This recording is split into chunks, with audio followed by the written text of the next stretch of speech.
আসসালামু আলাইকুম।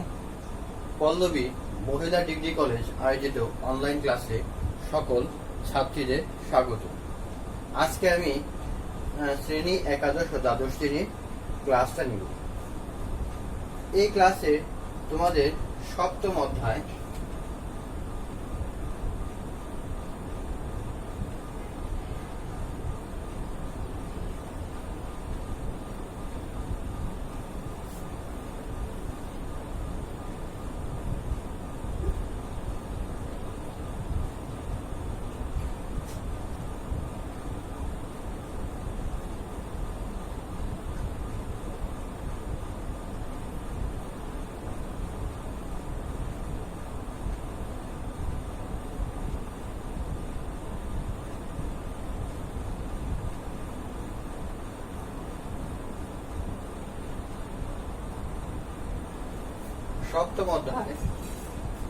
ব্যাংক তহবিল উৎস ও ব্যবহার এ সম্পর্কে আজকে কিছু আলোচনা করব।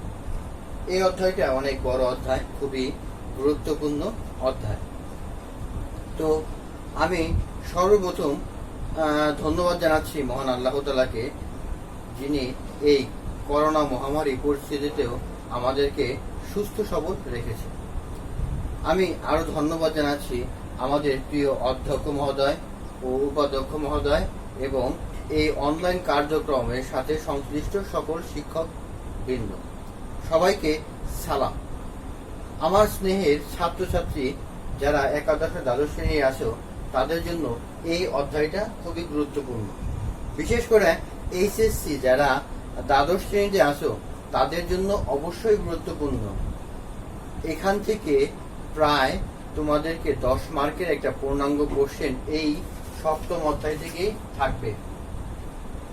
সপ্তম অধ্যায় থেকে প্রায় পূর্ণাঙ্গ একটা 10 মার্কের কোশ্চেন থাকবে। তো সেজন্য এটা খুবই গুরুত্বপূর্ণ, একাদশের জন্য এটা গুরুত্বপূর্ণ। তো প্রথমে আছে ব্যাংক তহবিল উৎস ও ব্যবহার। তাহলে প্রথমে আমরা ব্যাংক তহবিল সম্পর্কে জানবো।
তাহলে সর্বপ্রথম আমরা জানব ব্যাংক তহবিল সম্পর্কে।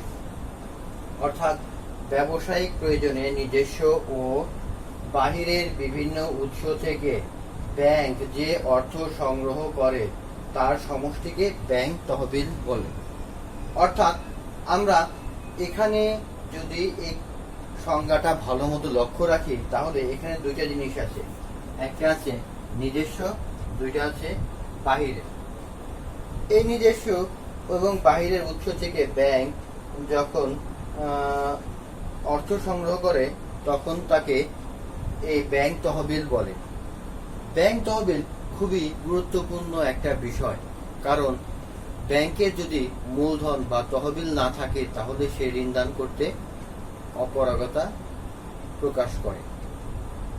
আমরা জানি ব্যাংক সাধারণত স্বল্পমেয়াদী ঋণ প্রদান করে, কিন্তু বিভিন্ন ক্ষেত্রে ব্যাংক অনেক সময় দীর্ঘমেয়াদীও ঋণ প্রদান করে থাকে।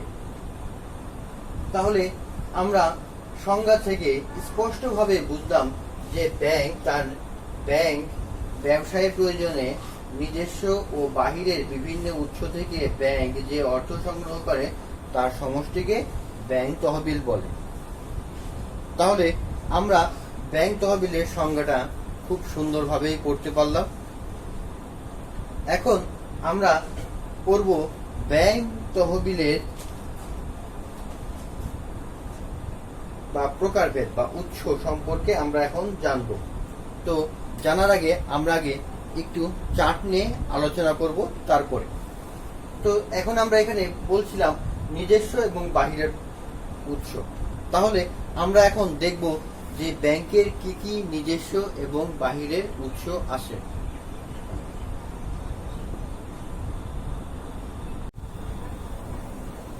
তাহলে আমরা এখন দেখি ব্যাংক তহবিল।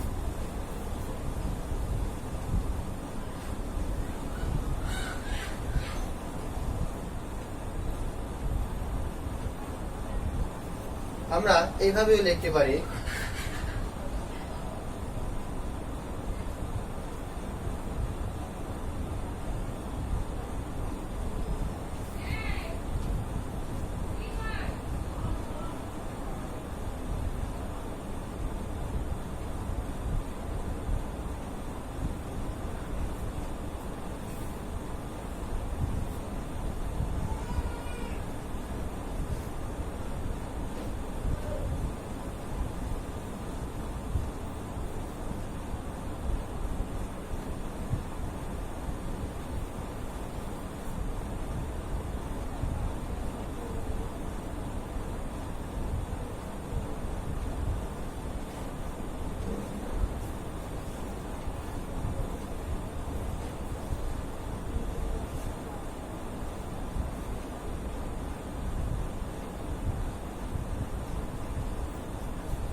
আমরা ব্যাংক তহবিলকে যদি ভাগ করি তাহলে দেখা যাচ্ছে যে আমি বলছিলাম যে নিজস্ব উৎস এবং বাহিরের উৎস।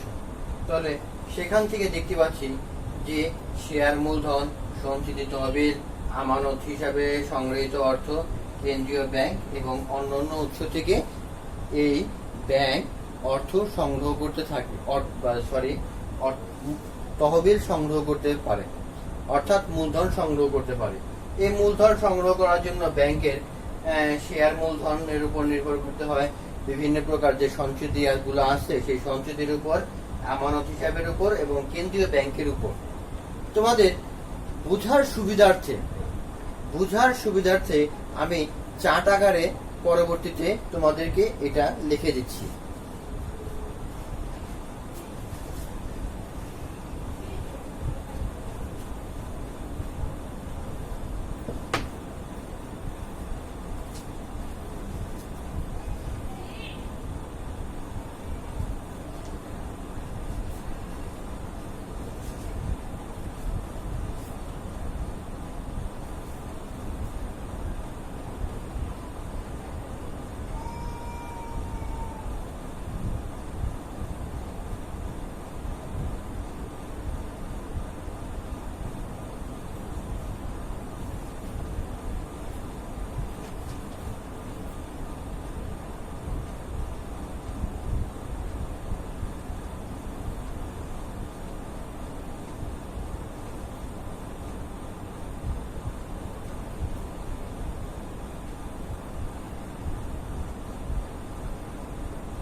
আমরা এখন ব্যাংক তহবিলকে দুইটা ভাগে ভাগ করা যায়, একটা নিজস্ব তহবিল, দুই ঋণকৃত তহবিল বা ধার করা তহবিল।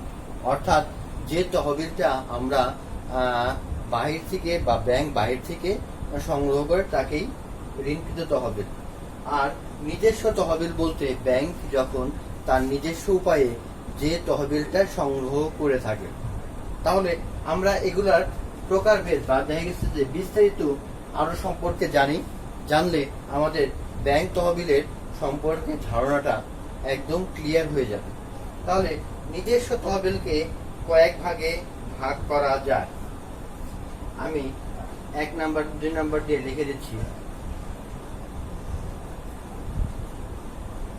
1 পরিশোধিত মূলধন,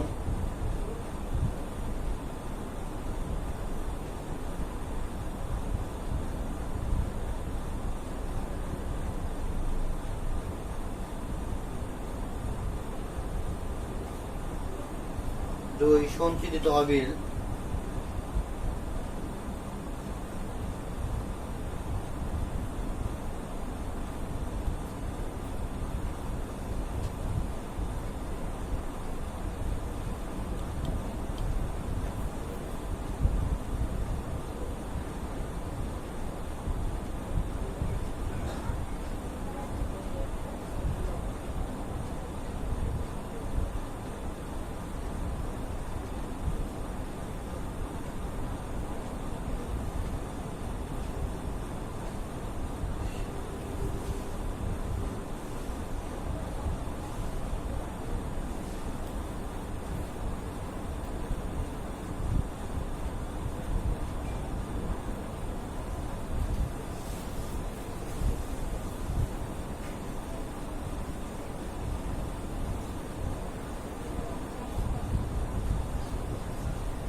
তো নিজস্ব তহবিল আমি সুন্দর মতো উপস্থাপন করলাম।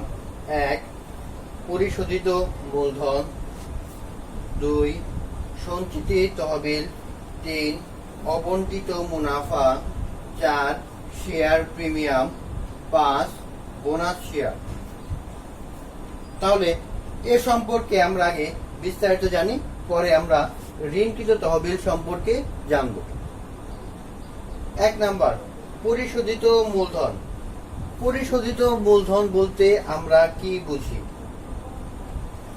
পরিশোধিত মূলধন বলতে আমরা সেটাকে বুঝি ব্যাংক যখন তার শেয়ার বিক্রি করে যে অর্থ সংগ্রহ করে তাকে এই পরিশোধিত মূলধন বলে। এই ক্ষেত্রে ব্যাংকের কমপক্ষে তোমরা আগে জানো যে পরিশোধিত মূলধন থাকতে হয় কত টাকা?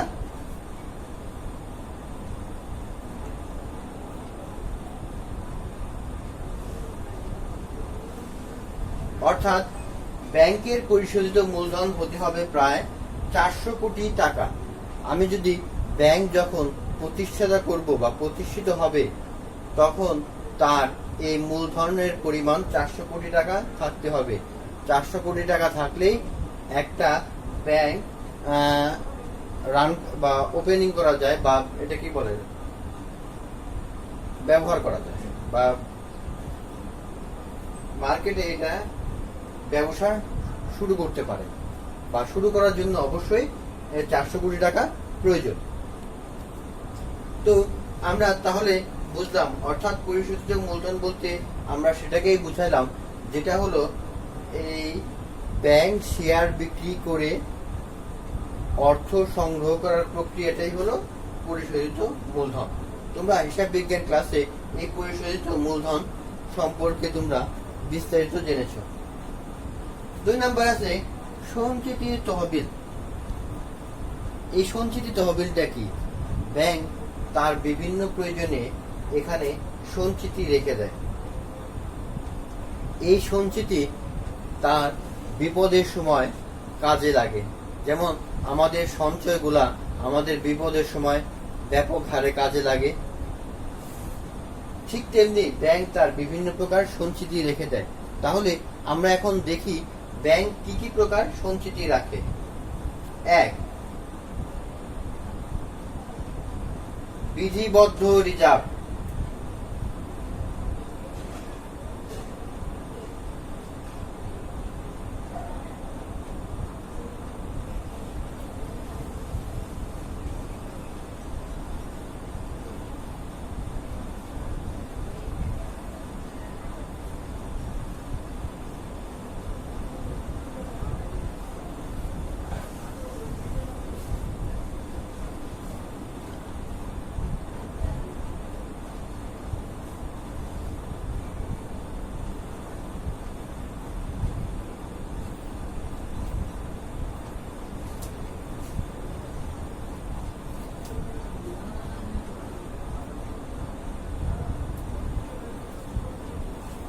আমরা এখন জানব বিধিবদ্ধ রিজার্ভ কাকে বলে।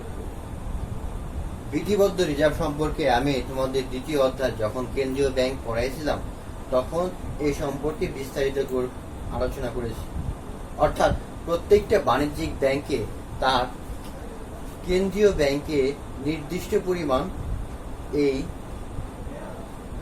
একটা নির্দিষ্ট পরিমাণ অ্যামাউন্ট রেখে দিতে হয়, এটাকেই বলা হয় বিধিবদ্ধ রিজার্ভ।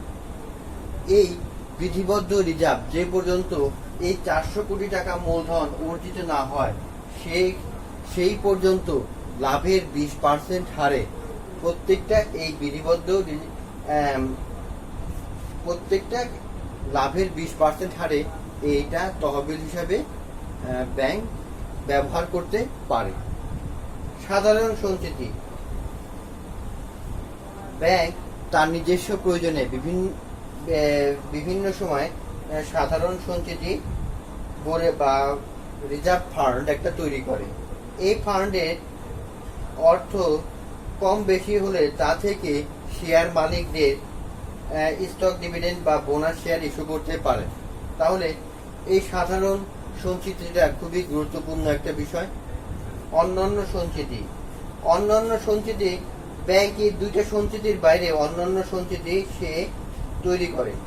এক, লভ্যাংশ সঞ্চিতি বা সমতাকরণ তহবিল, অদাবিকৃত লভ্যাংশ, শেয়ার প্রিমিয়াম ফান্ড প্রভৃতি সে চাইলে বা তৈরি করতে পারে এই অন্যান্য সঞ্চিতির ভিতরে।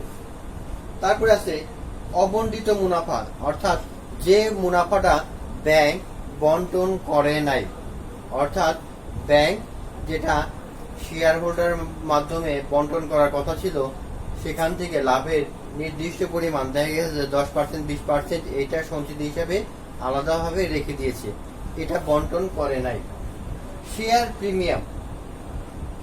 প্রিমিয়ামটা হলো যখন আমরা শেয়ারটা অধিক হারে ক্রয় করি, অধিহার, সেটাকে আমরা অধিহারও নামে চিনি।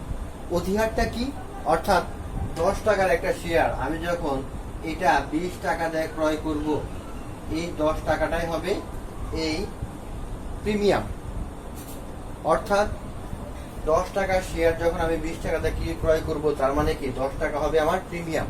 এই প্রিমিয়ামের দাম আলাদা নিজস্ব তহবিল হিসাবে বিবেচিত হয়, কারণ এটাও ব্যাংকে জমা থাকে। বোনাস শেয়ার কাকে বলে বা বোনাস শেয়ারটা তোমার সম্পর্কে দেখা গেছে যে হিসাব বিজ্ঞানে বিস্তারিত তোমরা জানতে পেরেছ। এই বোনাস শেয়ারটা হলো যে আমি আমার শেয়ার হোল্ডারদের মাধ্যমে লভ্যাংশের টাকা না দিয়ে এর পরিবর্তে আমি শেয়ার দিয়ে দিলাম, কোম্পানি তার শেয়ার দিয়ে দেয়, এটাকেই বলা হয় বোনাস শেয়ার। এ সম্পর্কে তোমরা বিস্তারিত হিসাব বিজ্ঞান ক্লাসে পড়েছো। তো আমি এখন এরপরে আলোচনা করব ঋণকৃত তহবিল। আমরা এখন নিজস্ব তহবিল সম্পর্কে জানার পর আমরা ঋণকৃত তহবিল জানব।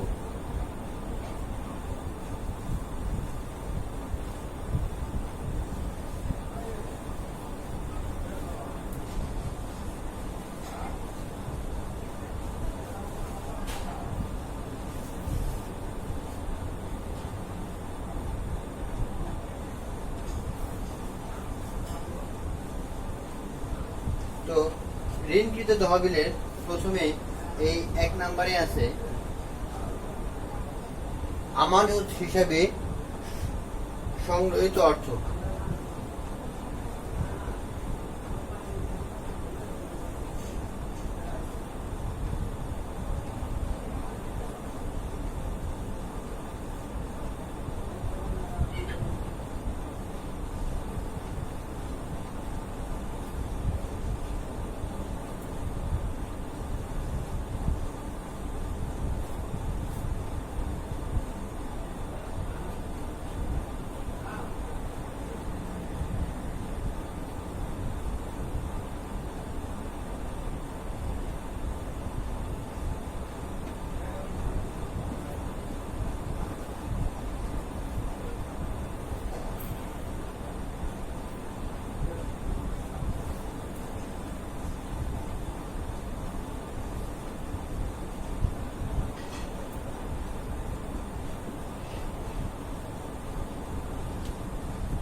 অর্থাৎ ঋণকৃত তহবিল আমরা যখন এটা বিশ্লেষণ করব তখন আমরা এই চারটা ভাগে ভাগ পাবো।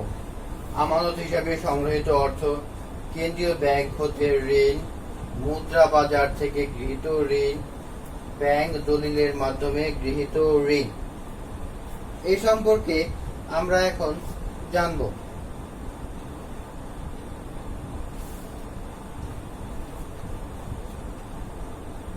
আমানত হিসেবে সংগ্রহিত অর্থ, তোমাদের এর আগের ক্লাসে ব্যাংক হিসাবে যখন আমি পড়িয়েছিলাম তখন আমানত সম্পর্কে 3 প্রকার আমানতের কথা বলেছিলাম, মনে আছে নিশ্চয়ই?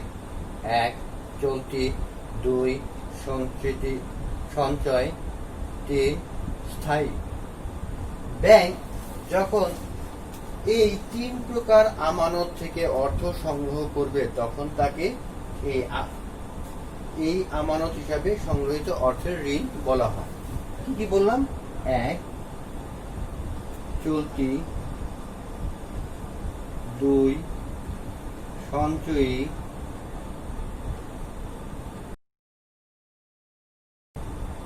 3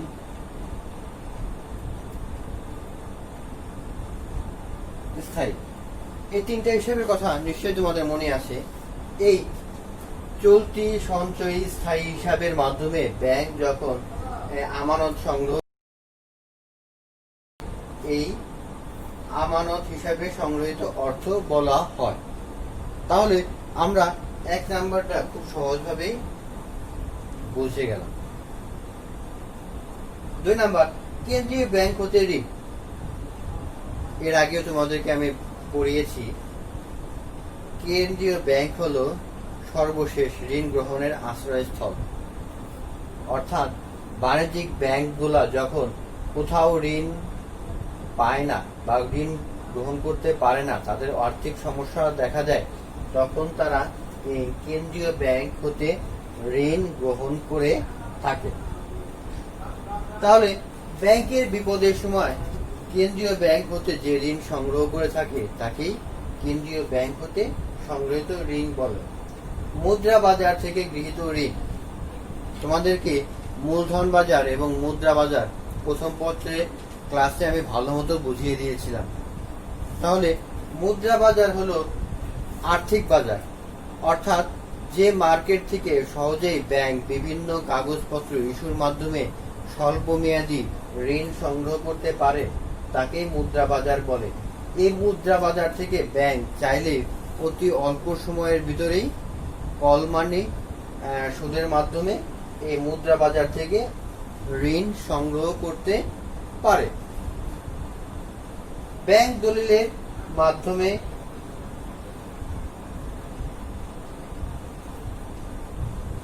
গৃহীত ঋণ, ব্যাংক তার বিভিন্ন প্রকার ব্যাংক ড্রাফট, চেক বা নিজস্ব চেক প্রভৃতি ইস্যুর মাধ্যমে ব্যাংক অন্য ব্যাংক থেকে ঋণ সংগ্রহ করতে পারে। সে চাইলে এক ব্রাঞ্চ থেকে বা অন্য ব্রাঞ্চ থেকে সে ইন্ট্রা মানি ট্রানজ্যাকশন করতে পারে। তার মানে মিরপুরের একটা ব্রাঞ্চ চাইলে কারণ বাজারের একটা ব্রাঞ্চ থেকে বিভিন্ন দলিলের মাধ্যমে এই ঋণ সংগ্রহ করতে পারে।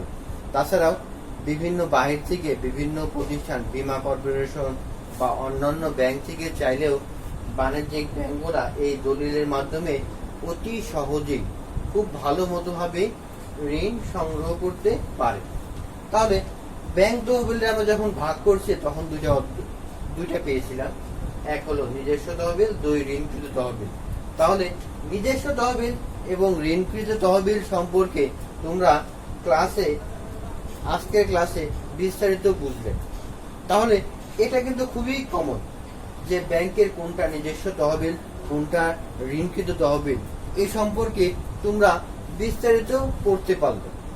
তাহলে তোমরা একটু ভালো মতো দেখো যে ঋণকৃত তহবিলের ভিতরে আছে আমানত হিসাবে সংগ্রহিত অর্থ, অর্থাৎ ব্যাংক এখানে চলতি সঞ্চয়ী স্থায়ী হিসাবের মাধ্যমে অর্থ সংগ্রহ করে থাকে। 2, কেন্দ্রীয় ব্যাংক হতে ঋণ, অর্থাৎ সেন্ট্রাল ব্যাংক মানে আমাদের বাংলাদেশ ব্যাংক থেকে যখন বাণিজ্যিক ব্যাংক ঋণ নেবে তখন এই পর্যায়ে। মুদ্রা বাজার, আমি তো এর আগেও পড়াইছি মূলধন বাজার, মুদ্রা বাজার। যখন মুদ্রা বাজার থেকে ব্যাংক লোন নেবে তখন সেটাকে মুদ্রা বাজার থেকে গৃহীত ঋণ বলে। ব্যাংক দলিলের মাধ্যমে ঋণ, অর্থাৎ ব্যাংক তার নিজস্ব প্রয়োজনে যখন দলিল পত্র ইস্যু করে যে ঋণ সংগ্রহ করে থাকবে তাকে এই ব্যাংক দলিলের মাধ্যমে ঋণ বলা হয়।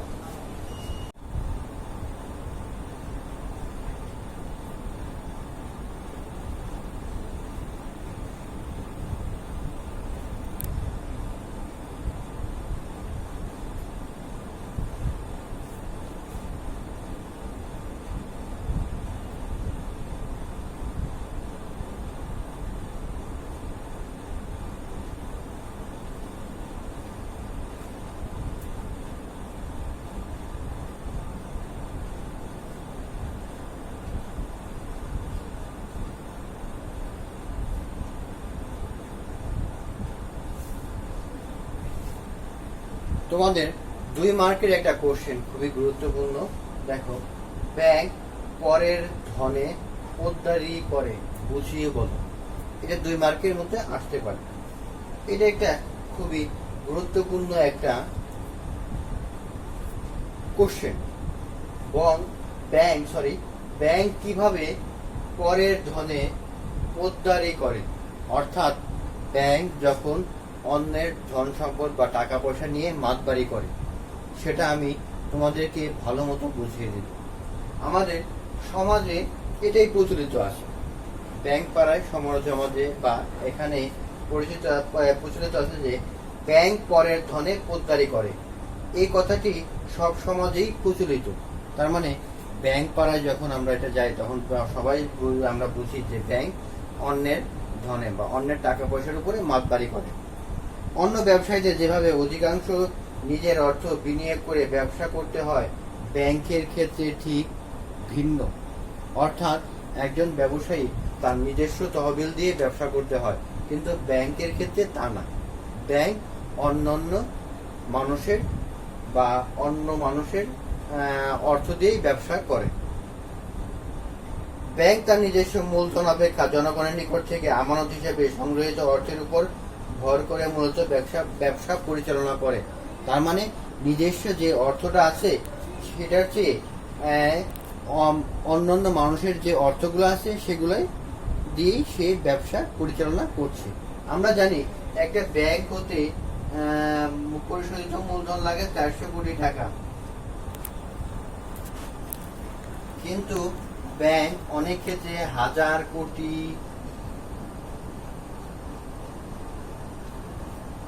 টাকা ঋণ প্রদান করে থাকে। তার মানে কি, ব্যাংকের মূলধনে আছে 400 কোটি,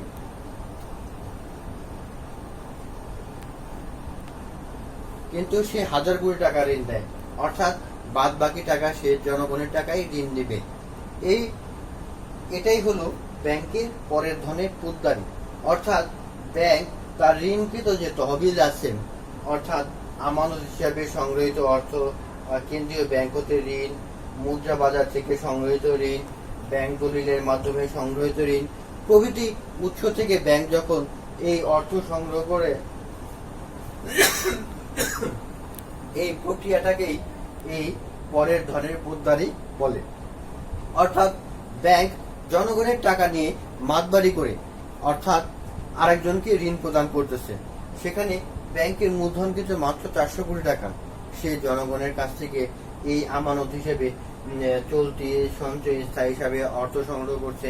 আবার কেন্দ্রীয় ব্যাংক থেকেও সে ঋণ গ্রহণ করতে পারে, মুদ্রা বাজার থেকেও অর্থ সংগ্রহ করতে পারে এবং দলিলের মাধ্যমেও ব্যাংক অর্থ সংগ্রহ করতে পারে। এই প্রক্রিয়ার মাধ্যমে ব্যাংক তার দেখা গেছে যে 400 কোটি টাকা থেকে প্রায় 2000, 3000, 4000, 5000 কোটি, আমাদের ইসলামী ব্যাংকে প্রায় 50,000 কোটি টাকা তাদের পরিশোধিত মূলধন হয়ে গেছে। কিভাবে সংগ্রহ করছে? এই সব মানুষের কাছ থেকে ধারকৃত অর্থ। অর্থাৎ ব্যাংক পরের ধনের পোদ্দারি করে, অর্থাৎ ব্যাংক তার নিজের ধন না, কারণ নিজের ধন তো খুবই অল্প, মাত্র 400 কোটি টাকা, কিন্তু সে মানুষের কাছ থেকে সংগ্রহিত অর্থ 1000 কোটি টাকা সংগ্রহ করে এবং এই টাকা সে মাতবাড়ি করে। এই মাতবাড়িটাকেই বলা হইতেছে পোদ্দারি। এটা গ্রাম্য প্রচলিত ভাষা। তাহলে তোমরা খুবই সহজেই বুঝতে পারলা ব্যাংক পরের ধনের পোদ্দারি কিভাবে করে। তো আমার মনে হয় তোমরা এই কোশ্চেনটা ভালো মতো বুঝতে পেরেছ। আমি এখন পরবর্তী কোশ্চেনটা নিয়ে আলোচনা করব।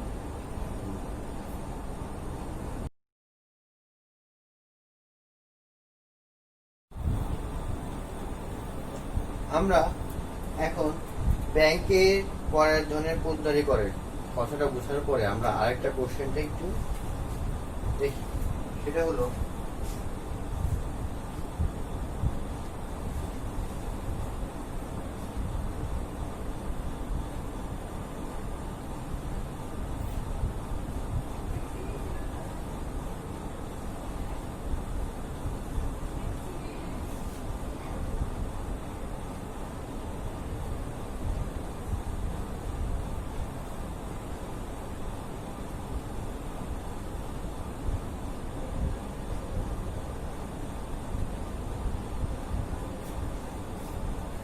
অর্থাৎ ব্যাংকে ধার করা অর্থের ধারক বলা হয় কেন?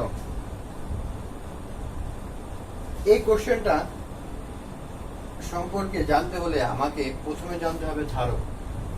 ধারক মানে যে ধারণ করে, অর্থাৎ ব্যাংকে ধার করা অর্থের ধারক মানে ব্যাংক ধার করা অর্থের ধারক মানে আরেকজনের কাছে ধার করে যে অর্থ সংগ্রহ করে তার ধারক বলা হয় এই ব্যাংকে। কেন বলা হয় আমরা সেটা দেখি। আমরা জানি প্রত্যেকটা ব্যাংকের পরিশোধিত মূলধন কত? 400 কোটি।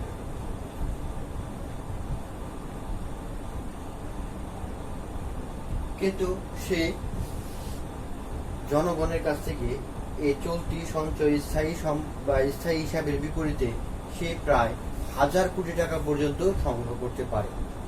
এই টাকাটা যে সংগ্রহ করলো এটা কি?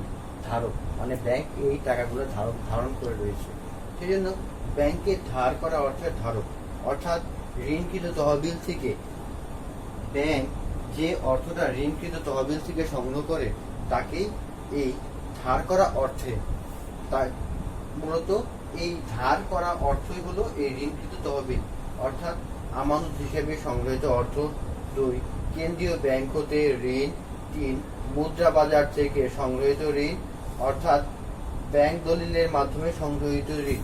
এই যে এই প্রক্রিয়াটার মাধ্যমে ব্যাংক যখন জনগণের কাছ থেকে বা অন্যান্য প্রতিষ্ঠানের কাছ থেকে অর্থ ধার করবে বা অর্থ সংগ্রহ করবে, তখন তাকে এই ব্যাংকে ধার করা অর্থের ধারক বলে। অর্থাৎ ব্যাংকের কাছে টাকা নেয়, সে আরেকজনের কাছ থেকে ধার করে এনে আরেকজনকে সে আমার আমানতের বিপরীতে, অর্থাৎ বাণিজ্যিক ব্যাংকের বৈশিষ্ট্য যখন আমি তোমাদেরকে পড়িয়েছিলাম ক্লাসে, তখন তোমরা নিশ্চয়ই বুঝতে পেরেছো যে ব্যাংক আমানত হিসেবে অর্থ সংগ্রহ করে এবং উক্ত আমানত ঋণ হিসেবে প্রদান করে। অর্থাৎ জনগণের নিকট থেকে যখন ধার হিসেবে আমানত সংগ্রহ করবে এবং উক্ত আমানত কিন্তু ঋণ হিসাবে প্রদান করবে। এই আমানত সংগ্রহ এবং ঋণ প্রদান এর ভিতরে যে সুদের পার্থক্য থাকবে, এই পার্থক্যটাই হলো ব্যাংকের লাভ। তাহলে আমরা সত্যি সত্যি বুঝতে পারলাম ব্যাংক ধার করা অর্থের ধারক, অর্থাৎ ব্যাংক অন্যের টাকা ধার করে আমাদের কাছে ঋণ দিচ্ছে। তার মানে কি, সে অন্যের টাকা নিয়ে আমাদের কাছ থেকে ঋণ দিতেছে। আমরা অতি সহজেই এইটা বুঝতে পারলাম ব্যাংকে ধার করা অর্থের ধারক। তাহলে আজকে প্রিয় একাদশ এবং দ্বাদশ শ্রেণীর ছাত্রীদের, আমি আজকের মতো এখানেই আমার এই